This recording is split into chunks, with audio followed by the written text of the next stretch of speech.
มาค่ะพี่น้องเอาแล้วล่าสุดสำหรับคลิปนี้อาจมีโชคกับเป็นไปได้นะคะมื้อนี้วันที่เท่าไหร่มื้อนี้วันที่29ตุลาคมค่ะพี่น้อง2568แล้วนี่ล่ะนะคะกันบอกว่ามื้อนี้วันที่29มื้ออื่นกับวันที่30ต่อไปกับ31แล้วก็วันที่1ค่ะพี่น้องแล้วนี่ล่ะสำหรับในวันที่1ถือได้ว่าเป็นอีกมื้อนึงนะคะที่ FC แฟนคลับหลายคนก็พากันตั้งหน้าตั้งตารอคอย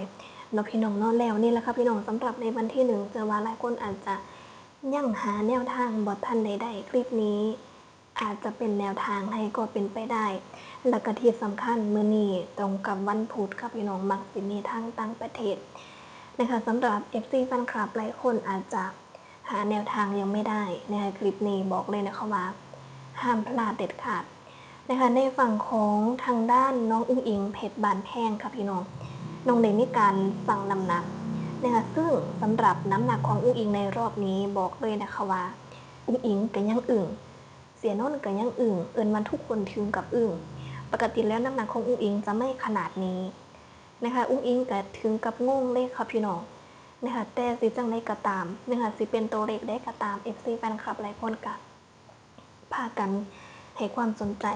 อย่างมากเนาะพี่น้องเนาะเนี่ยเอาแล้วนี่แหละค่ะพี่น้องโลไปไล่แล้วนะคะหลายคนก็คือสิอยากรู้แล้วล่ะว่าน้ำหนักของอุ้งอิงคือตัวเลขอะไรนะคะบอกเลยนะคะว่าตาดีใดตาไรเสียค่ะพี่น้องเอาไปเบิ่งคลิปนี้กัน51นั่งกระไดสินั่งเลย81คืนกลางคืน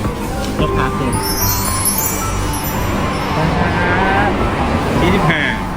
สอน48ตะกี้เนาะโอ้ลูกดีเด้เมื่อกี้ลูกตัวไปสร้างยุนนะเซเว่นกับ81.55นั่นนะคะพี่น้องเป็นจังใดเอิญมา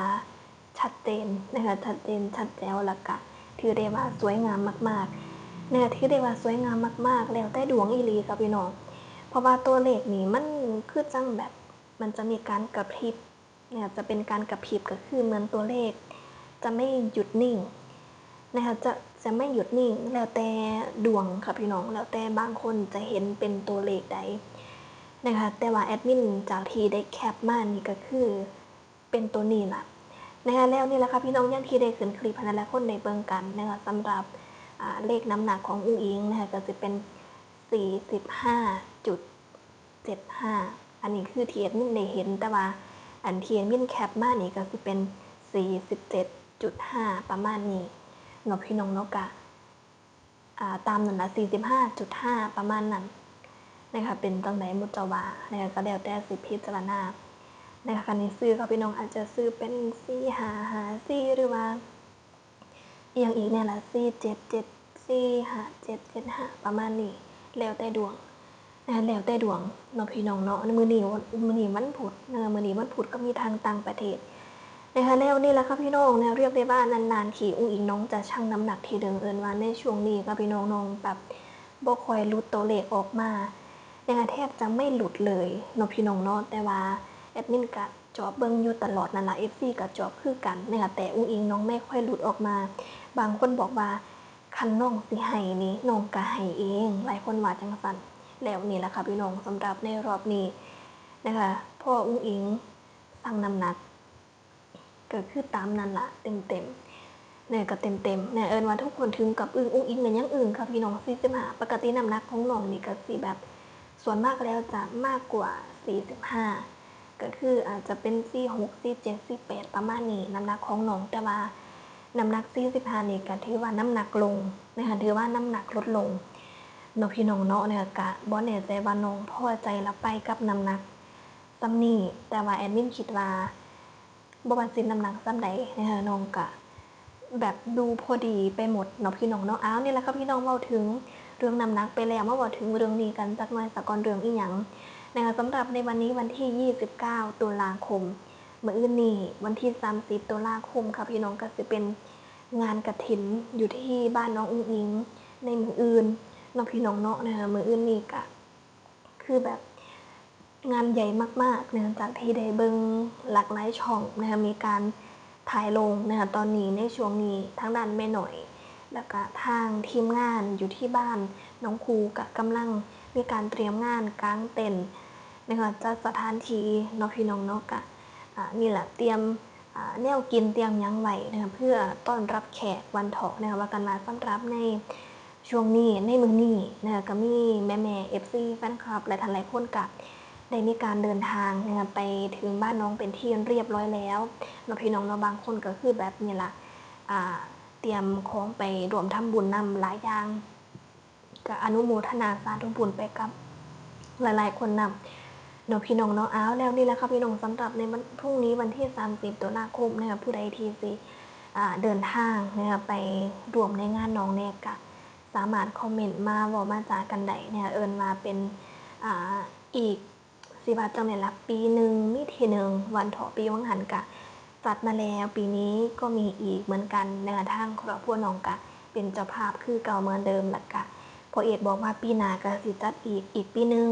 นะคะจัดประมาณ3 ปีประมาณนี้แล้วพี่น้องเนาะปีเมื่อหันก็เอาสาวน้อยมาลงปีนี้ก็สาวน้อยมาลงคือเก่านะคะแต่อย่างที่พอเอกเราได้ออกมาบอกก่อนหน้านี้ค่ะพี่น้องก็คือเวทีนี่สิเป็นของลำเพลินโชว์นะคะแต่ศิลปินที่มาทำการแสดงนี่ก็คือเป็นศิลปินของสาวน้อยเพชรบ้านแพงเนาะพี่น้องเนาะเพื่อบ่ให้เกิดการเข้าใจผิดบันเทาะนะคะการแสดงก็ยังคงมีคือเก่าเหมือนเดิมเนี่ยแต่การแสดงเพิ่นกะสิจัดให้อยู่ในความเหมาะสมนะคะเพราะว่าสำหรับในช่วงนี้เนาะพี่น้องเนาะหลายคนก็คือสิพากันได้รู้แล้วล่ะนะคะว่ามีการงดนะคะมีการแบบบ่อยากให้จัดคอนเสิร์ตนะคะจัดหมอลำที่แบบเป็นการเป็นบันเทิงความบันเทิงประมาณนี้เนาะพี่น้องเนาะนะคะก็มียังออกมาเบิดแล้วล่ะนะคะว่าห้ามนะคะแต่ก็สามารถทำได้แต่ว่าเฮ็ดแบบให้เหมาะสมวันเถาะเพราะว่าบางงานก็คือไม่สามารถที่จะยกเลิกได้ที่มีการว่าจ้างไปก่อนหน้านี้จังสิแม่เนาะพี่น้องเนาะนะคะก็นี่ล่ะก็สามารถทำการแสดงได้แต่ว่าก็ต้องสิว่าจังได๋ล่ะสำหรับสาวน้อยเพชรบ้านแพงเพิ่นก็มีโชว์นึงเป็นโชว์สำหรับไว้อาลัยวันเถาะนะคะเป็นโชว์สำหรับไว้อาลัยละกะส่วนมากแล้วหลายๆคนก็สิมีการแต่งชุดในธีมดำขาวประมาณนี้สีที่บ่ฉูดฉาดเนาะพี่น้องเนาะการแสดงก็คือแบบอยู่ในความเหมาะสมวันเถาะเนาะพี่น้องเนาะนั่นแหละค่ะพี่น้องมื้ออื่นนี้ก็ยังคงมีหมอลำแบบเต็มวงคือเก่าเหมือนเดิมวันเถาะเนาะพี่น้องเนาะผู้ใดที่สิเดินทางไปแน่ก็สามารถคอมเมนต์มาบอกมาจากันได้ในช่วงนี้ครับพี่น้องก็มีหลายท่านหลายคนนะคะพากันนี่ล่ะเดินทางไปร่วมทำบุญนะคะกับทางบ้านนะคะแม่น้อยก็รอต้อนรับอยู่ตลอดเวลานั่นล่ะในมื้อนี้เบิดมื้อพุ่นล่ะครับพี่น้องผู้ใดที่อยากไปเตรียมงานซอยแม่น้อยก็สามารถไปได้ไปซอยกันวันเถาะเนาะพี่น้องเนาะเอาการตามนั่นแหละครับพี่น้องสำหรับคลิปนี้ก็ขอจบคลิปไว้สำนี้ซะก่อนเนาะค่ะก็เข้ามาสวัสดีค่ะ